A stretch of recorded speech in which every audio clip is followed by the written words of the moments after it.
Hello there my RPG lovers and welcome to another video. Farathan is an upcoming open world action RPG inspired by the Gothic series. That's certainly something I never expected to say while describing a new RPG, because Gothic games are not extremely famous, especially outside of Europe. And unsurprisingly, the development studio behind Farathan is from Europe, Poland to be exact. Anyway, Gothic is my favorite RPG series, as I'm sure a lot of people already know, so it goes without saying that I'm going to be interested in what this game has to offer. So does it have any potential, and what is the current state of this game? Before we continue with the video, a quick word from today's sponsor. DLCompare is the site for comparing video game prices. It's a great tool for gamers who want to get the best deal possible when buying digital games.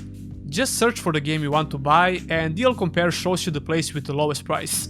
And of course, you can find digital games for basically all platforms. It's easy to use and it's completely free. Check out this website by clicking the link in the description. Every single video we have about Farathan is from the pre-alpha build, so that's really important to keep in mind. But if you willingly decide to show your game in this rough state, you also have to be ready for serious criticism, especially if you try to target the audience from another beloved game series such as Gothic. Turning that criticism into feedback is probably the best thing you can do, I guess, but turning off likes and dislikes on your main trailer for the game is not a good sign, and it just shows that you can't handle any criticism. I think that's not a good mindset to have, especially as a new indie developer. This is a really small indie team that is obviously driven by passion, so it's always kinda hard to be overly critical about such projects. But in the end, we have to keep it real and judge the game for what it is.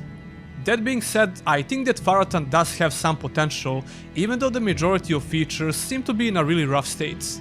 Although a lot of stuff could improve, because like I said, this game is in pre-alpha, so it's work in progress. Before I start sounding like an asshole, let's talk about the positive stuff first. From all the videos and screenshots that I could see, the environments are pretty decent. The world seems interesting to explore, which is really important in any open world game. They are obviously going for the dark and gloomy atmosphere of older Gothic games, which is quite apparent in the forest area that we could see in this video. The color palette is noticeably desaturated because of this, and that's definitely intentional. Watching some of these scenes reminds me of exploring the vicinity of Corinus, which is great. They came pretty close to the visual style of the first two Gothic games, when it comes to the color palette at least. The terrain seems to have a decent amount of verticality, and like I said, it does look like something that would be fun to explore. Unfortunately, that's where the positive stuff about the game ends. This is the latest video on their channel where we can see how the high level gameplay looks, and it's not really good to say the least. Now look, Gothic games never had an amazing combat system, but it was functional. In first two Gothic games, the simple combo mechanic worked fine, and it seamlessly complemented the character progression system with new moves that you could unlock.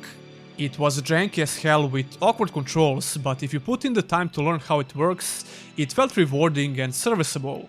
The shortcomings of the combat system were mitigated by the quality of the game in general, especially by the character progression and other RPG features. So I'm not expecting to see an amazing combat system from this game, but it looks like it needs a lot more work. It's weightless and floaty, with no sense of impact. Probably because a lot of the sound effects are missing, and those that are present are not really good.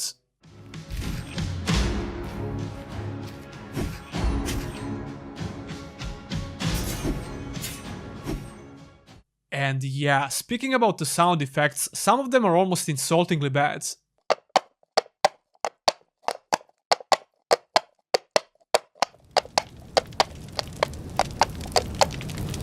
Daggerfall had the same sound effect for horses, and they probably used the paper cup and wooden table to record the sound. It could be just a placeholder, but I would rather have no sound at all than include something like that. But anyway, back to the gameplay. The player has no real challenge in this video because of the high level, he basically kills everything in a couple of hits, which is a really weird choice for a gameplay video. In one of the previous videos, we could see some fights at lower levels, and the main problem is obviously the animations. Not so much when it comes to the combat itself, I definitely saw a lot worse than this. The main character running animation is really stiff and awkward, not to mention the animations for animals. The fuck is this, man? Even a lot bigger studios can struggle with animations, so the lack of quality on this field is not surprising. But guys, we have to draw the line somewhere.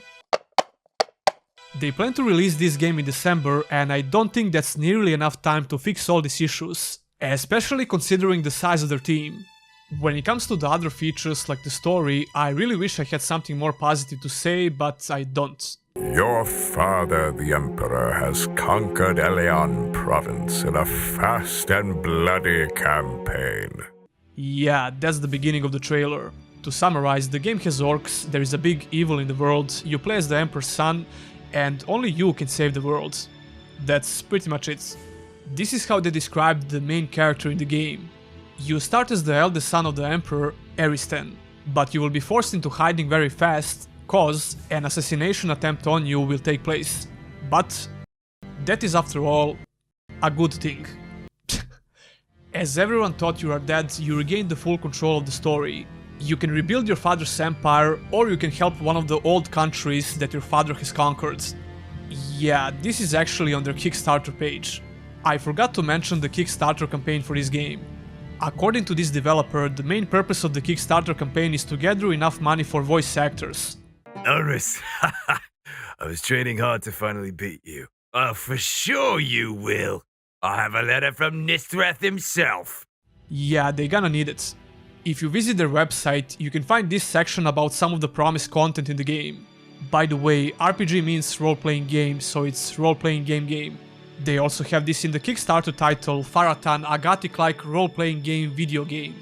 I probably sound like a grammar Nazi now, but you can't afford to make such silly mistakes if you want people to take your project seriously.